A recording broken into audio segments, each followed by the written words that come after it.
اس آیت کریمہ میں چند چیزیں بیان ہوئیں. ایک تو دوران معرکہ کفار کو قتل کرنا، اور خوب قتل کیا جائے اور اس میں کسی چیز کی پرواہ نہ کی جائے. یہ خون بہے گا اللہ کی رضا کے لیے، اللہ راضی ہوگا. اور کفار اگر آپ پر کوئی کافر غلبہ پا کے آپ کا خون بہا دے تو اللہ اور راضی ہوگا. ہمارے نزدیک شہادت جو ہے ہماری قوت اور تقویت ہے. یہ فرق ہے ہماری اور کفار کی سوچ میں. کفار اگر ان کے لوگ قتل ہوں گے اس کو نقصان قرار دیں گے. لڑنے والے ہمارے چلے گئے، مارے گئے، ہماری تعداد کم ہو گئی، ہم کمزور پڑ گئے، نقصان ہوگا. مسلمان کی سوچ یہ نہیں ہے. ان کے اگر شہید ہوں گے تو یہ ان کے جہاد کی تقویت ہے، قوت ہے. اللہ جب خون دیکھے گا مسلمانوں کا تو اللہ راضی ہوگا.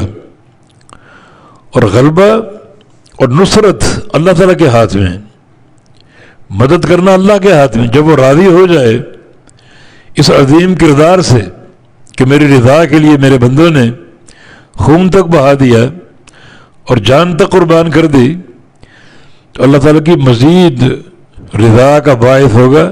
فرمایا کہ لیتخذ منکم شہداء، تاکہ اللہ پکڑے تم میں سے شہداء کو. کچھ تم میں سے شہید بھی ہوں، اپنا خون بہائیں، قربانی دیں. تو یہ قربانی اللہ کی راہ میں ہوگی، اللہ کی رضا کے لیے ہوگی، اعلاء کلمت اللہ کے لیے ہوگی. تو پھر یہ قربانی اور یہ شہادتیں کمزوری نہیں بلکہ قوت اور تقویت ہے. کیونکہ اللہ کی رضا حاصل ہوگی، اور اللہ کی رضا حاصل ہو گئی تو پھر فتح اور غلبہ، ستوت اور کامرانی لازماً حاصل ہوگی. تو کفار کی سوچ یہ کہ ان کے بندے اگر مارے جائیں اس کو کمزوری سمجھتے ہیں.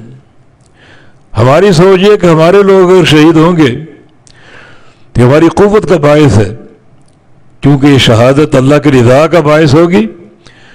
اور یہ خون بہنا یقیناً اللہ تعالیٰ کو خوش کر دے گا، اور جب وہ خوش کر دے گا تو پھر وہ اپنی نصرت کے دروازے کھول دے گا، اور یقیناً مدد نازل ہوگی. مسلمان اپنی آزمائش میں پورے ہو گئے. پہلے قتل کیا کفار کو، اور کسی بھائی بھتیجے بھانجے کی پرواہ نہ کی، باپ کی پرواہ نہ کی. پھر قتل ہوئے بھی، جانیں قربان کی اور پرواہ نہ کی.